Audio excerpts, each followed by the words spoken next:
Joining us now is Corey Bernard, a Florida kindergarten teacher.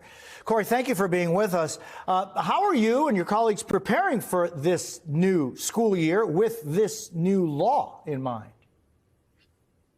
Well, thank you, Jose, for having me, and thank you for keeping this issue, in the forefront of the news because it's so important.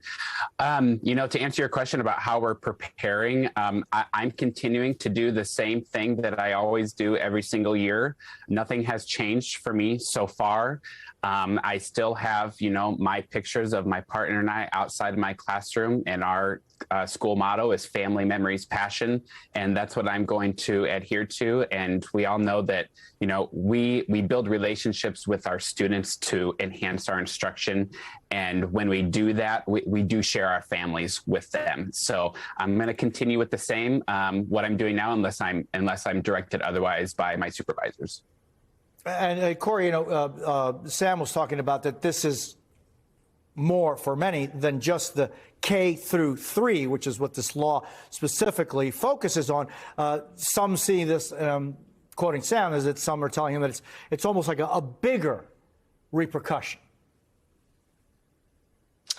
Yeah, I would agree. We're not just targeting teachers, we're also targeting students. If you look further on into the bill, it really does target more into the middle and high school students with, changes in their what they call mental health, and parents have to be notified. So as far as me and what I'm dealing with in the K-3, it's just a really small part of this larger issue.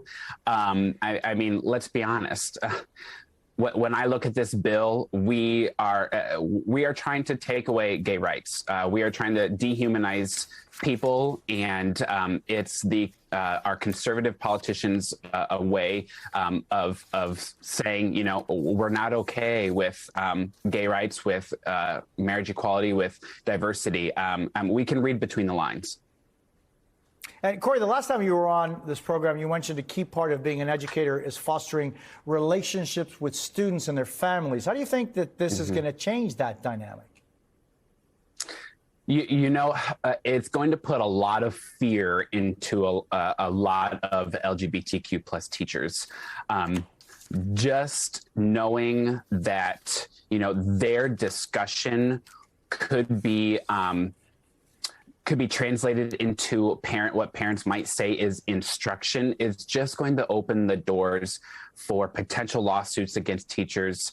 And so they're scared.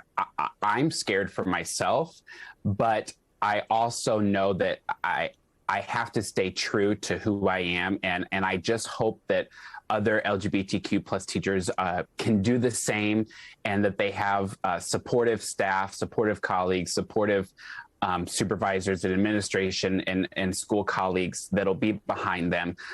Just because my family looks different than my colleagues next door doesn't mean that I shouldn't be able to speak about my family as well. Corey Bernard, I thank you for being with us this morning.